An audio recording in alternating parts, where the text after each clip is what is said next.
In our world lead, 12 days since the Alaska summit and 9 days since European leaders met with Ukrainian President Volodymyr Zelensky in the White House, and still no deal, not yet, to end the fighting in Ukraine.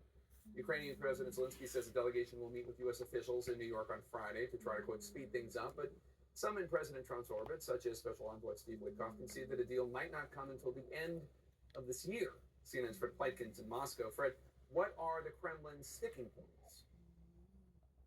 Hi there, Jake. Well, the Russians are saying that they're not per se against security guarantees for Ukraine provided by European nations, but what they are against is European countries putting boots on the ground in Ukraine because the Kremlin says they don't consider these to be European troops, but to be troops of European countries. And the spokesman for the Kremlin, Dmitry Peskov, he said that most of those countries are, of course, members of NATO. And the Russians, of course, have been pushing that narrative that they say the current conflict in Ukraine has some of its roots in the expansion of NATO, which happened in the decades after the end of the Cold War. Now, the Russians today also not really offering a timeline as to if and when a meeting between Vladimir Putin and the president of Ukraine, Volodymyr Zelensky, could happen. One of the things, of course, that the Russians have been saying is that such a meeting needs to be well prepared and that it needs to have real results. The Russians obviously saying that they believe a lot of those tough issues, like, for instance, territorial questions,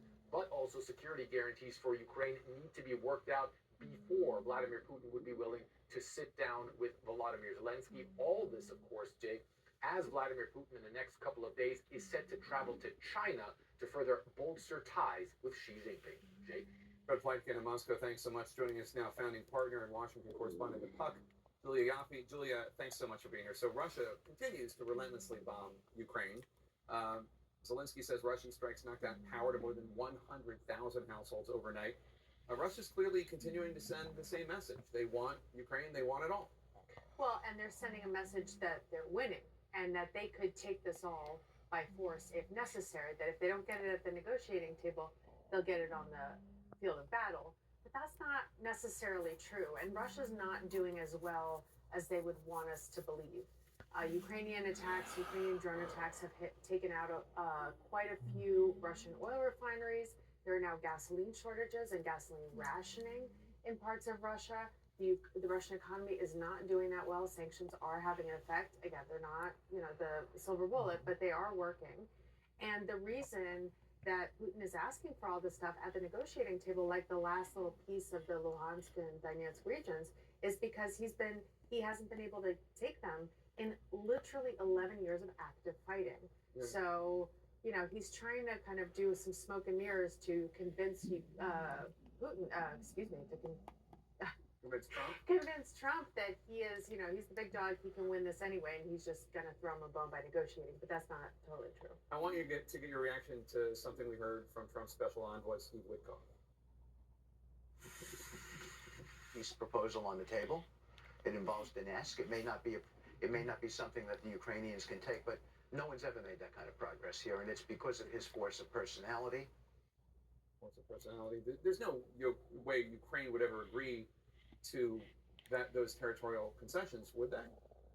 Not as things stand now, and not without ironclad security guarantees. But there's a problem, as I've written, there's a problem with these security guarantees from the West, too.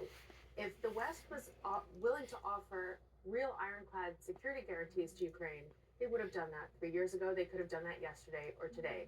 But in fact, Europeans don't want to send their boys to die in Ukraine, right?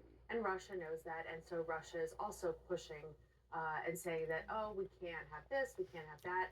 I think both sides know that there's actually no peace deal on the table. I think Steve Witkoff is trying to CYA a little bit and preserve face for Trump. But people are telling me that, look, this is some progress for the Ukrainians and the Europeans, that if Trump understood in Anchorage that Putin is not serious about peace, which he seems to have understood, then that in and of itself is progress. All right, Julia Yaffe, thanks so much. Always great to have your insights. You can check out her writing on Puck.